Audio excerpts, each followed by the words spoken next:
Good afternoon and welcome to NASA's Jet Propulsion Laboratory. We're having a fabulous day here. We've had a very successful flyby of Comet Hartley 2 by the recycled Deep Impact spacecraft, which is part of the EPOXI mission.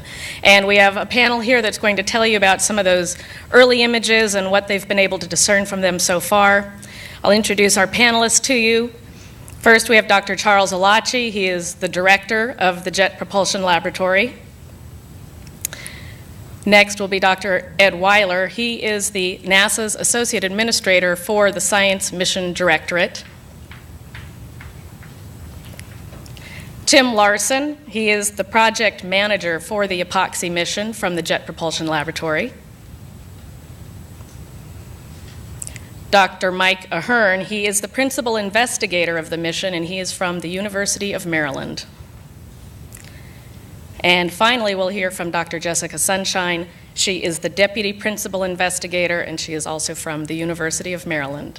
And we're going to begin with Dr. Alachi. Well, good afternoon. As you could imagine, this has been a great day for NASA, for JPL, for University of Maryland, for Ball Aerospace, and for our nation quest in exploration and discovery. And I'm particularly proud of the EPOXI team, which really made this look like it's an easy thing, to do, while in reality, these are always very challenging activity. I thought, just in case you forgot how it was exciting this morning during the encounter, we have about a 30-second video. It seemed like it had been a long day. A 30-second video to show you how it was in the mission operation room. All right, our first image from closest approach has been saved to our file system. You can see we're all staring at the screen waiting for our software to pick up that image and display it.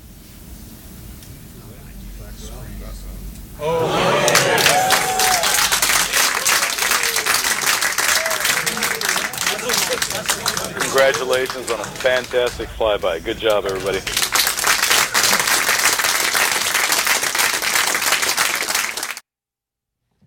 You see how easy they make it look like? Now, before I introduce the next speaker, we are very, very honored today to have also with us, as you saw in the picture here, Mr. and Mrs. Malcolm Hartley, after whom the comet is named. Malcolm and Mrs. Hartley, do you mind standing up so we can...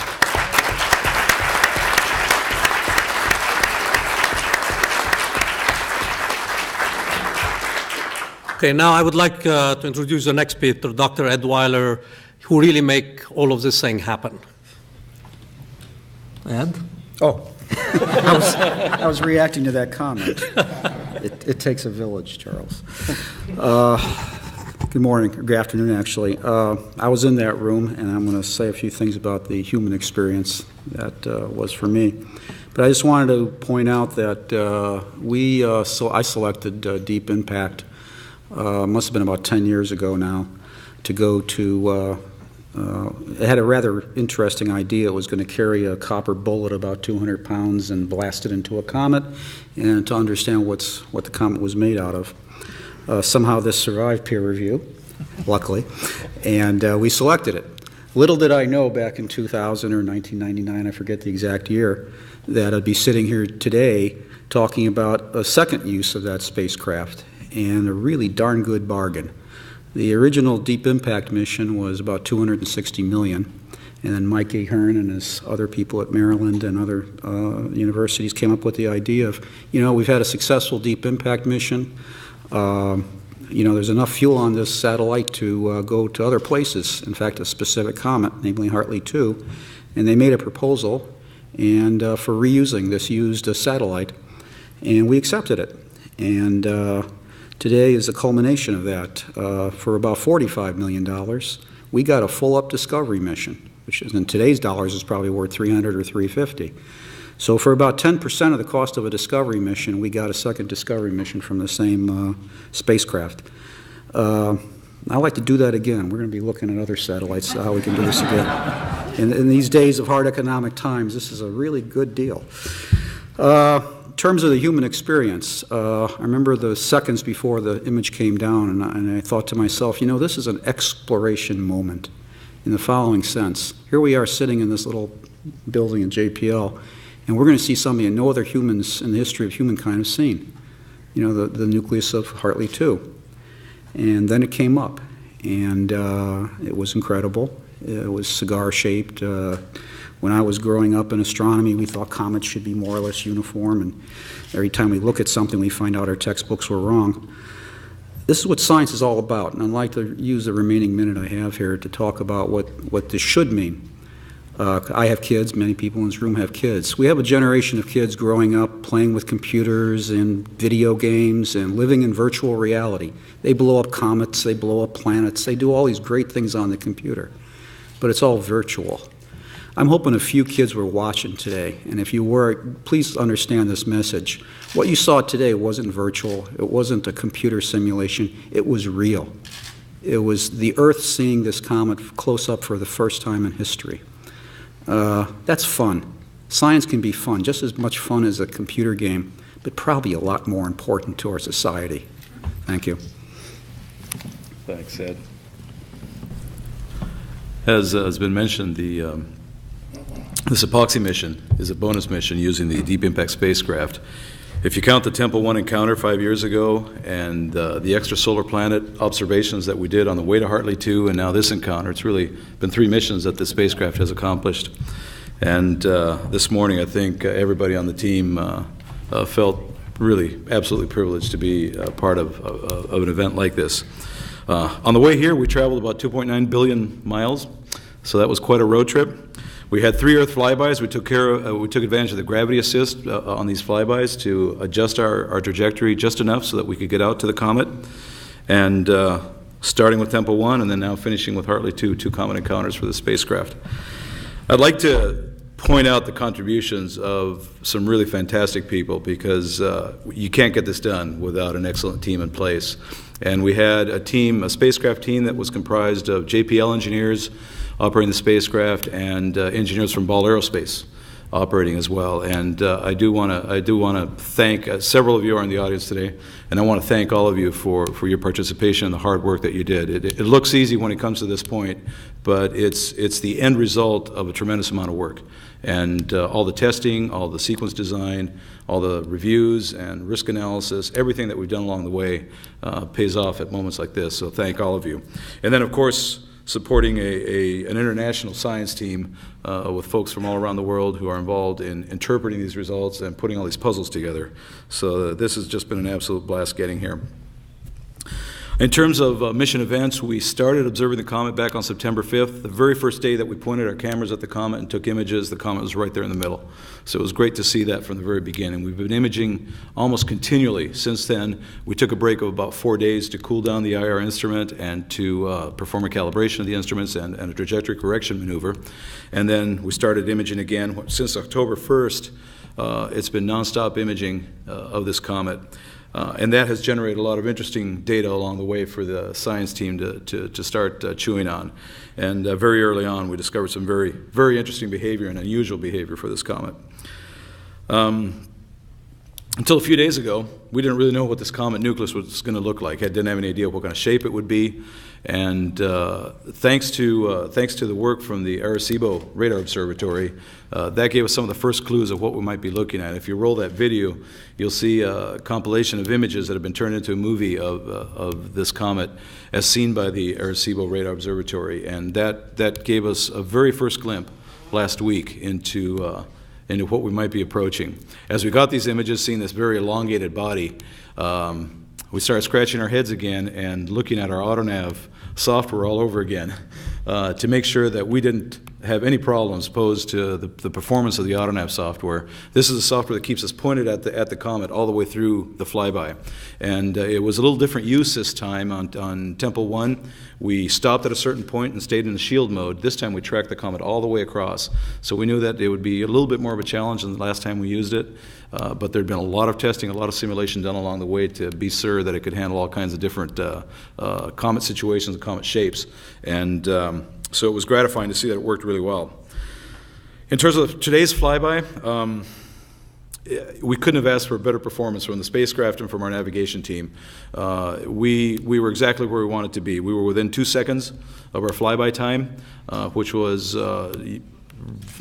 exactly within the capabilities of our imaging sequences and keeping up with everything.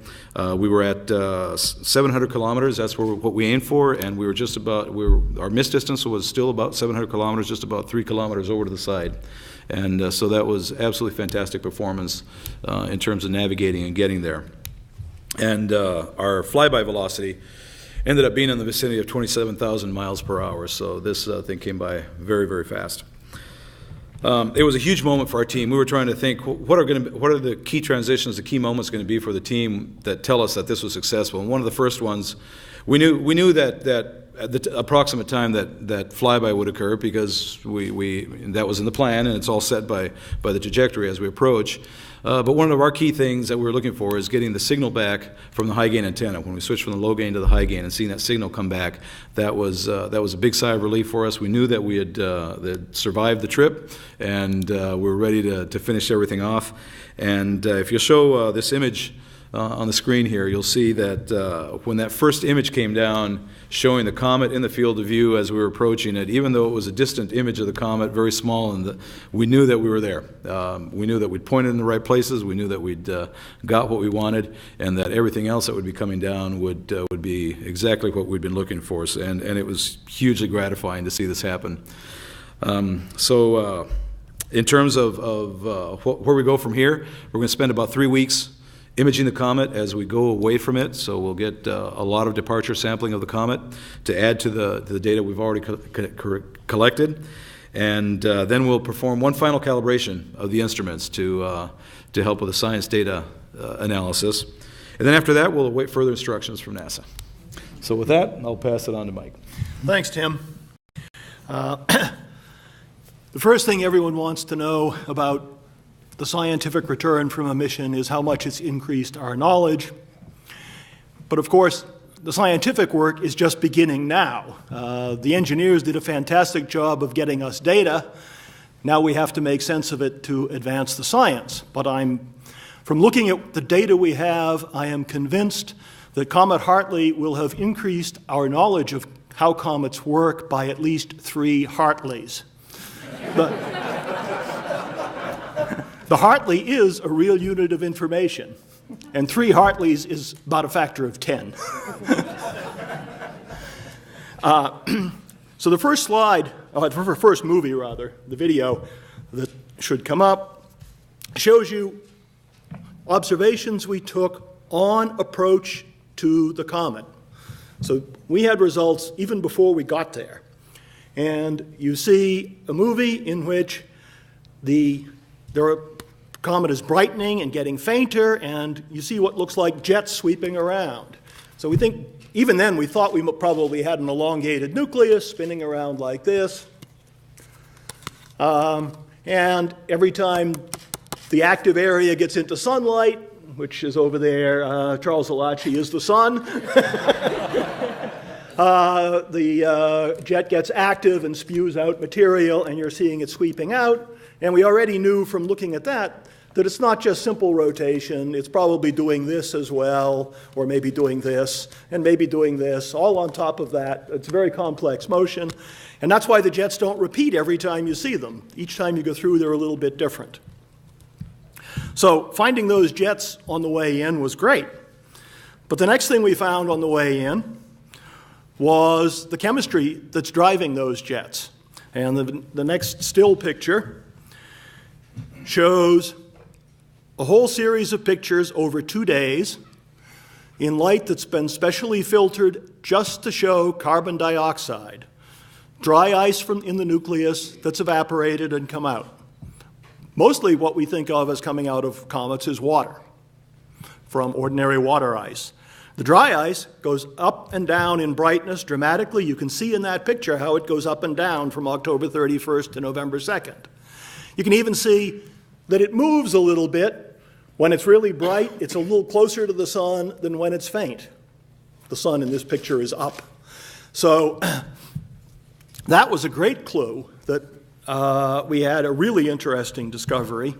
And the next slide shows that just 3 pictures, when the comet is faint on the left, when it's medium brightness on the right, and when it's really bright on the right.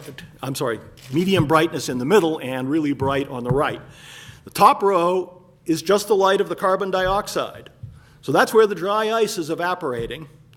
And the bottom picture is visible light. That's mostly the solid grains. So this says that there is one area in the comet that is incredibly rich in dry ice, and that's what drags out the grains and produces all of the phenomena that we see. Traditionally, we've thought that it was excess water driving these jets. This is a pretty clear demonstration that it's really extra dry ice somewhere close below the surface that's driving these jets. So that was one of our great discoveries on the way in, but that was before we had a picture of the comet. So now I'm going to hand it over to Jessica, who will tell you about the pictures of the nucleus and actually show you where we think that dry ice came from. Thanks, Mike. Well, I know we all had a great treat this morning. We got to see a spectacular set of images, and I first wanted to start with showing you the 5 images we took nearest closest approach. Thank you. And they progress in this montage from the upper left clockwise down to the lower left.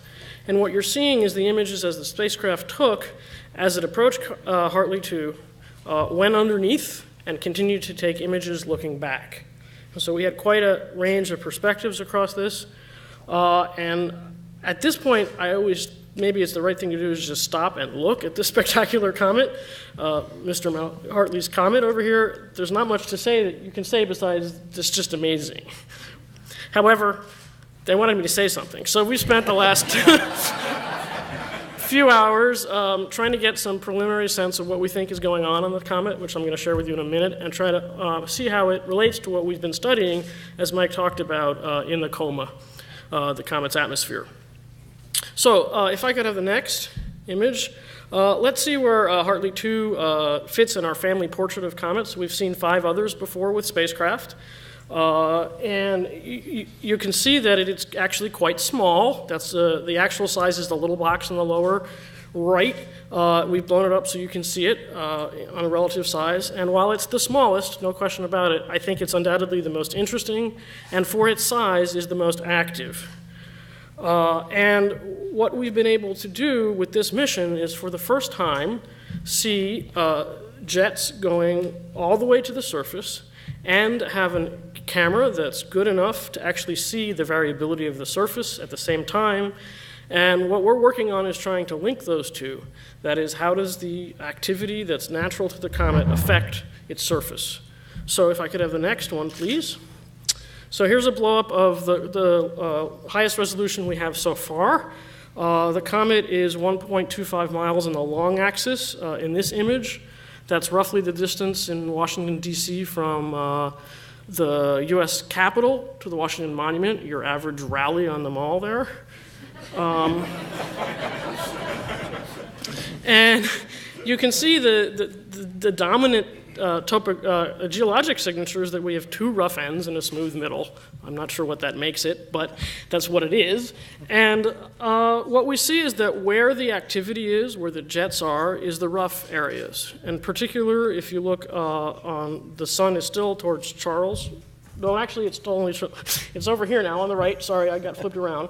But this is the sun side, and that's the rough area, and we're fairly confident at this point that that is in fact the end of the nucleus, the right end of the nucleus, that is rotating in and out as we've been watching it all these weeks, and in fact is where the dominant CO2 and what we now think is the dominant dust is coming from. And you'll see in a few images later that there are also jets on the other end, but what we're seeing is that we have rough terrain where the jets are, and in fact, in many cases, they seem to be correlated to specific topographic features. And the middle, in our best current interpretation, we think is material, fine-grained material, that has been redistributed across the comet and collected in a topographic low. And so you get fine, smooth material in the middle, in that low. We also found places where there are clumps of material. They appear bright here. I don't know if you can see the one along the upper edge, but you can see it sticking off the edge of the limb of the nucleus. And we think that those might be materials that are remnants of activity, that material that stayed behind, whether as other materials were ejected or moved by the jets around.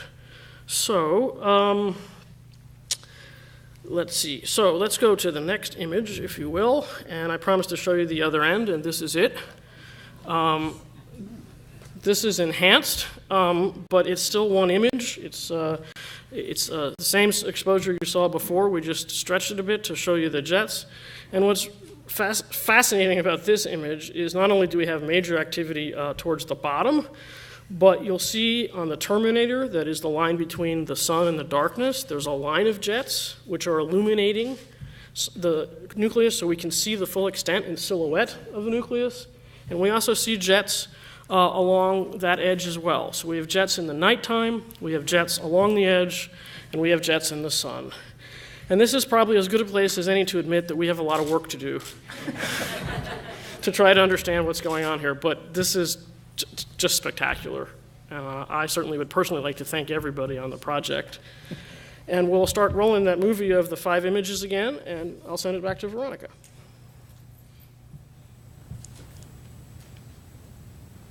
Okay, I'm going to see if they're going to, give them 1 second there. There we go. Here comes our images in order.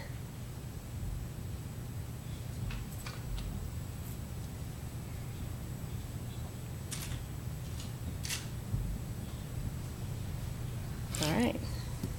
Great job. Wonderful. Okay, we are going to now take questions from here in the Von Karman Auditorium from news media who may have questions, and then we will take some by phone. Is there anyone here in the auditorium, first of all, who has a question? If there's no question here, we can go ahead and take the call from Kennedy Space Center if they're ready. And Kramer All for right. Spaceflight Magazine and the Planetary Society. I wonder if you could talk a little bit more about the smooth area in the middle. Could this be due to any melting at all? No, I don't think so. Our best guess at the moment, and slightly more than a guess, is that it is in fact redistribution of materials. We've seen it in other places, other asteroids. Asteroids, for example, several have these kinds of features. Okay, let's take one more. Okay, and I'm sorry. when do you expect to get some spectral data that you can release? Well, I can personally say, as the person who tends to lead the IR spectral team, I haven't seen any yet because we've been busy. So we have released the approach data, and as we get stuff, we haven't even looked at it yet. So it's hard to predict when we'll know what's going on. All right, I'm going to take one more by phone, and then we'll come back be here. able to judge? Okay, we're going to go to Amina Khan from the Los Angeles Times next. Hi there, just wanted to see, sorry about that, looks like I got cut off. Wanted to see if there were any other plans for using the spacecraft to take a look at other comets. I'll take that, this is Ed Weiler. We are currently in the middle of what we call an RFI, request for information. We sent one out a few months ago, I guess, asking the scientific community, do you have any ideas of what this spacecraft might be used for? It does not have enough fuel left, regretfully, to actually go through another encounter phase, that is, change its orbit and go to another comet or asteroid. But it does have enough fuel to maintain its attitude, etc. And it does have cameras and star trackers which could be used for finding asteroids or doing astronomy. So we've asked the community to come up with ideas, and we'll be entertaining those ideas over the next few months and make some decisions. But what I do know is it doesn't cost a lot to use a satellite the second, third, or even fourth time. So we're looking forward to getting some good, unique ideas. Okay, on the phone line now we have Tracy Watson from AOL News, and after Tracy's question, we will come here to Von Karman to take a question. Go ahead, Tracy. Thank you. I'm just sure I understand this smooth middle. The valley then, and dust living in the valley? More or less, yes. We don't know exactly how deep it is yet. We haven't gotten our stereo data yet, but that's the idea. Okay, and are you surprised by the jets a different place. And this makes clear we have a lot of, if you could elaborate that. I didn't catch that. Were you surprised about the number of jets, and would you elaborate on that phenomenon? Yeah, I'll take that. This is Mike Ahern. We've seen jets from the ground, not anywhere near the nucleus, but we know that many comets produce jets of material, and this comet in particular has been producing jets that ground-based observers have seen for a couple of months. So we were not surprised at the existence of the jets. We've known from close flybys, for example, of Halley, that there are numerous jets in some comets, not all comets. But the surprising thing was that for the first time, we can probably track those jets really to individual topographic features on the nucleus. And that was the real surprise, that the brightness is sufficient to do that. Okay, we're going to bring it over here to Emily Lakdawala, and you want to state your organization, and okay, got the mic. It's Emily Lakdawala with the Planetary Society. Should we be surprised that there are jets coming out of the night side of the comet, or is that common with comets? Also, I'm wondering if, with the level of activity, how much longer this comet can remain so active before it burns out? Okay, I'll take that one also. There have been indications from previous flybys of comets that there were jets coming from the night side, but this is by far the clearest demonstration of that fact. The rate of loss of material and how soon the comet will die depends on how they die, and we still haven't quite answered that question. Do they die by sealing in the gas, sealing in the ices, or do they die by running out of ice? This comet probably loses at least 1 meter to 1.5 meters of material on average everywhere on the surface every time it comes by the sun. So you can take the narrow dimension of 500 meters and at 1.5 meters per perihelion passages, it won't be around very long. And then also, I'm wondering about the HRI images and what the status on those is. The HRI images are still being processed. We have to deconvolve them because that camera is out of focus. We know how to do that. Preliminary deconvolution still shows some artifacts. It's easy to introduce artifacts when you try to deconvolve an image that's out of focus, and the preliminary images still show that. I hope that we will have good images in the near future from the HRI. Okay, we're going to take one over here on the other side. Stand by 1 second. Is that microphone on?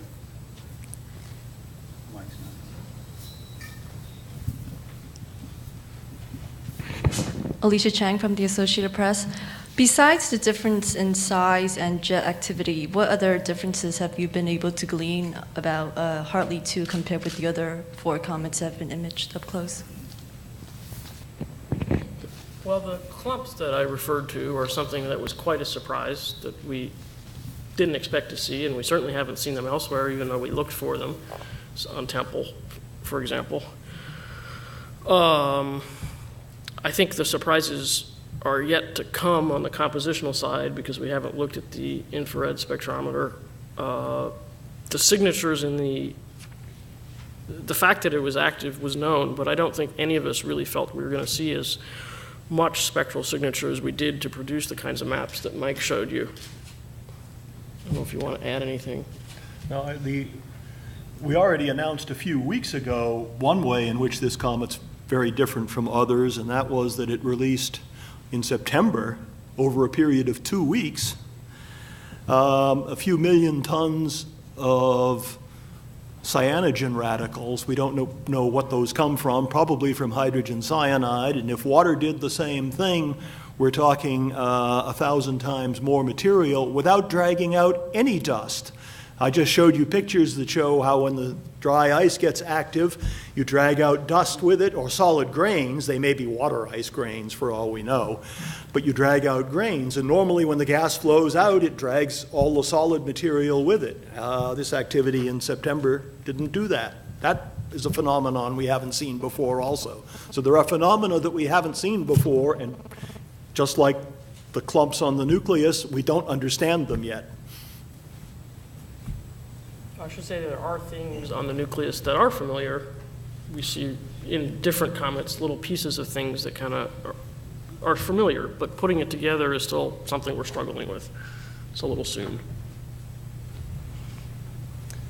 All right, next we're going to go back to the phone lines. We're going to Richard Kerr from Science Magazine. Go ahead. Thank you.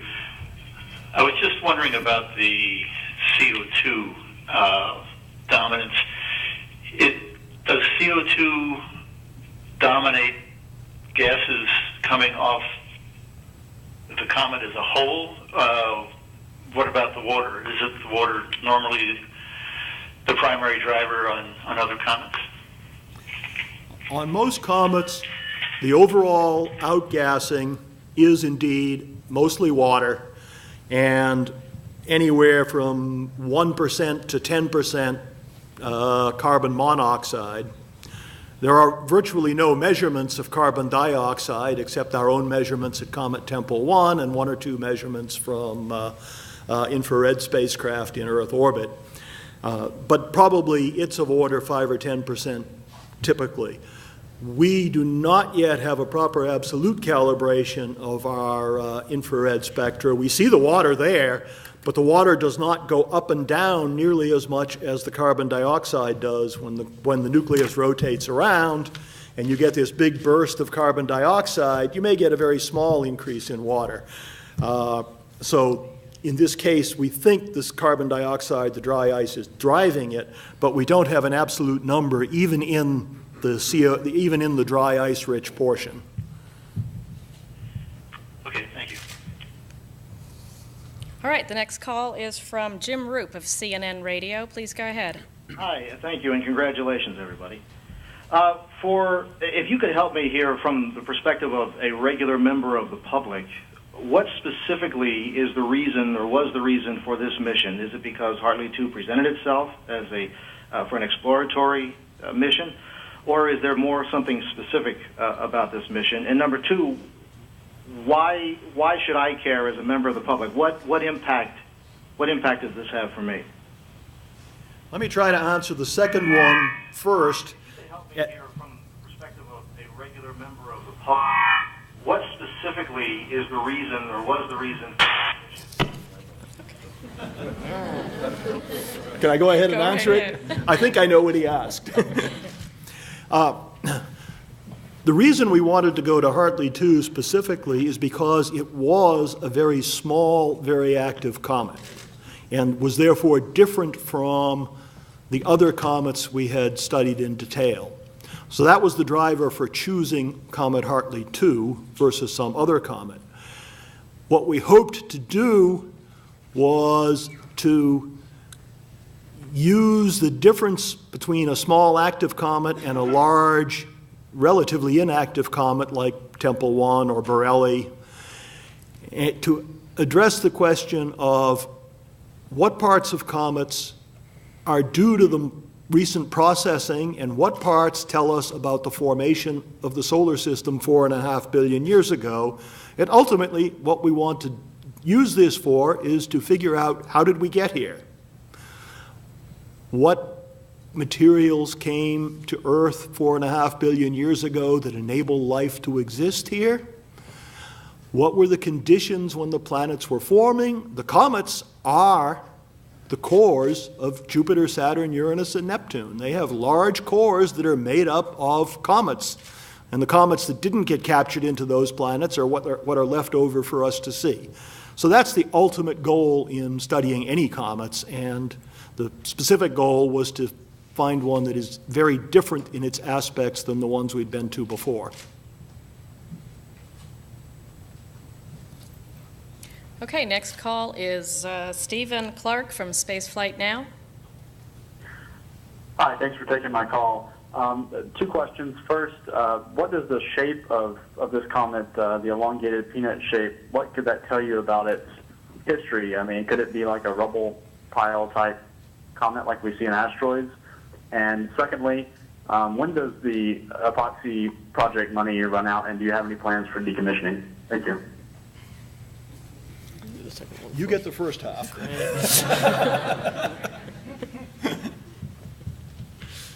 Well, I was going to hope you'd do the second one. Give me a chance to think.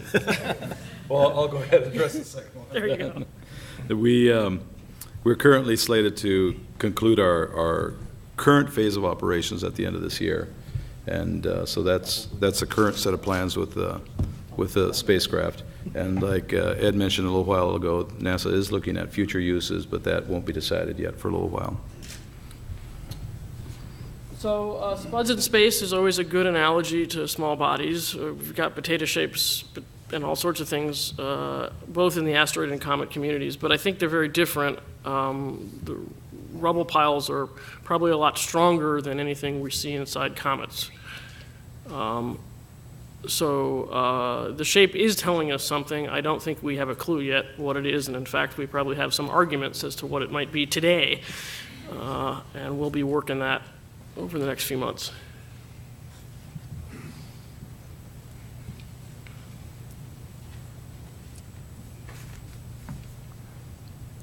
Okay, we're going to go to Wayne Friedman on the line next. Go ahead. Congratulations on your work.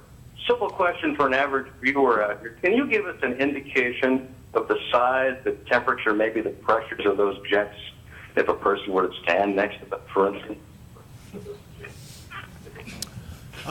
It would definitely be less than a fire hose, even though the jets behave much like the water coming out of a fire hose. You would feel it. It probably would not be enough to lift you off the surface, but it might. It's sort of on the borderline of being able to lift you off the surface. But it doesn't take much to lift off the surface. Yeah, you have to remember that the gravity is almost zero.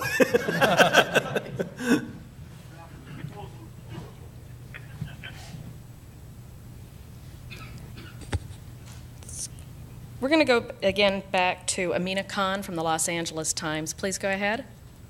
Hi. I just wanted to see if the jets of the cyanogen, I think called cyanogen radicals, is that common? I mean, did those materials tell us anything about anything unique about this particular comet? And I know it's a little bit early to say, but has what we've learned thus far over the past several weeks told us anything new about the origins and development of our solar system? Trying to interpret any of the data from a fast flyby in terms of the ultimate origins question will invariably takes a lot longer than the flyby. The engineers come along and they give us these wonderful data, and they dump a ton of information on us, and sorting it all out in terms of origins will take years. Cyanogen. Oh, I'm sorry. The cyanogen jets in particular, the most useful thing we think at the moment will be in relating them to the jets we see here and using the combination of the two to figure out exactly how the nucleus is rotating, because the nucleus rotates over something like 18 hours, and the spacecraft flies by, and all our images of the nucleus that you have seen were taken in a period of roughly 200 seconds. So the nucleus doesn't move enough for us to see the rotation. So combining the data on the jets from two different directions, from the spacecraft and from the Earth, is the only way we'll be able to sort out what the actual rotation is. All right, we have two callers at Kennedy Space Center. Would one of you please go ahead and please give us your name and affiliation? T.K. Meunier, Denver Daily News. Back to the ham bone structure. I guess I'm asking for speculation. Could centrifugal force cause your idea that that's fine grain in the valley areas or the center area? And would that be more prone to fracture and break the comet into two, or would the fine grain make it even more stable so that it would outgas only on the ends Boy, there's a lot of speculation in there. I think if the centripetal force was an issue, the thing would have broken apart a long time ago, because we don't think the comets are very strong. And the rest, I think, we'll put it in the list of things we're all thinking about as ideas. I don't, honestly, we just don't know at this point. I'll speculate that if the torque from the jets were to spin up the rotation, and the rotation does seem to be changing, although it seems to be slowing down. If it were to spin up the rotation so that it were going around in a few hours, then I'm almost certain that in fact the two pieces would fly apart right at that neck. All right, let's go ahead. Sean Sullivan, Aiken Standard. I saw the graph of the brightness variation during the approach. Is that directional, like a surface feature, or would that be seen from all directions, like a dust cloud? And what was the phasing of the encounter relative to that up and down motion?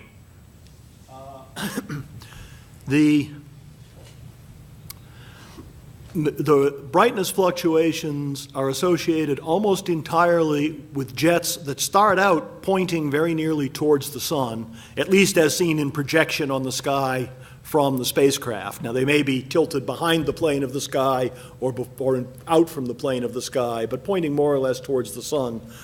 And then they rotate around. So it's almost certainly a relatively small fraction of the surface that's producing them just to keep all of the material going in one direction. Working out the details of where it is, Jessica showed you roughly where on the nucleus we think all that activity is happening. It's on the end where you see the jets in the picture that's up right at the moment. But beyond that, I think we'd be speculating beyond the ability of our data at the moment. Okay, on the line right now we have Mike Wall from space.com. Go ahead, please. Sure, yeah. I would just like to know, could you guys give us just a sense of actually how much data has been pouring in and will continue to pour in, and exactly how long it's going to take you guys to go through all this, to actually figure out what exactly you've got and kind of what you can learn from it? I'll give you one number. We've been observing since the 5th of September, and we will continue observing until Thanksgiving. From the 1st of October until we did our last maneuver a couple of days ago, one of the three instruments has delivered 23,000 images to the ground. The other camera has delivered fewer. The spectrometer has delivered a comparable amount of data, and that's just over approximately 1 month of the entire encounter that lasts 2 2/3 months. The total number of images that we plan to bring down to the ground by the time we finish all the observations is approximately 120,000. All right, I'm going to check one more time here in Von Karman. Yes, we do have a question. Wait for a microphone. Over here. All right, one quick question. Where is the rotational pole in the image that we're looking at right here? Great question. When you figure it out, please tell us. And there then is one. It almost certainly goes through the short axis, but whether it's going this way or this way, we don't really know yet. Okay, and then a more detailed question. I'm really, really struck by the bouldery nature of this thing and how similar that looks to Itokawa, the tiny asteroid visited by Hayabusa. And I'm wondering if people think that really tiny solar system objects are more bouldery or if it's just a coincidence. Well, I wouldn't use the word boulder yet, because boulder implies rocks. And Itokawa is probably rocks, and it's got dominated by ejecta processes from impacts. This is very different. And I honestly can't say exactly what we called clumps were. There's a reason we chose a nice vague word, but it's not consolidated rock for sure. Cool. So, putting them together, well, yeah, very different processes. But they all have very little gravity, and that's something that's in common and is probably telling us dominating the way they're behaving. All right, I think that takes care of all the questions here in the Von Karman Auditorium and on the phone lines. We want to thank you so much for joining us. It's been a wonderful day here at NASA's Jet Propulsion Laboratory. We're going to end the briefing with the replay of all the videos and images that you've seen during this news briefing. Thank you so much. Bye-bye.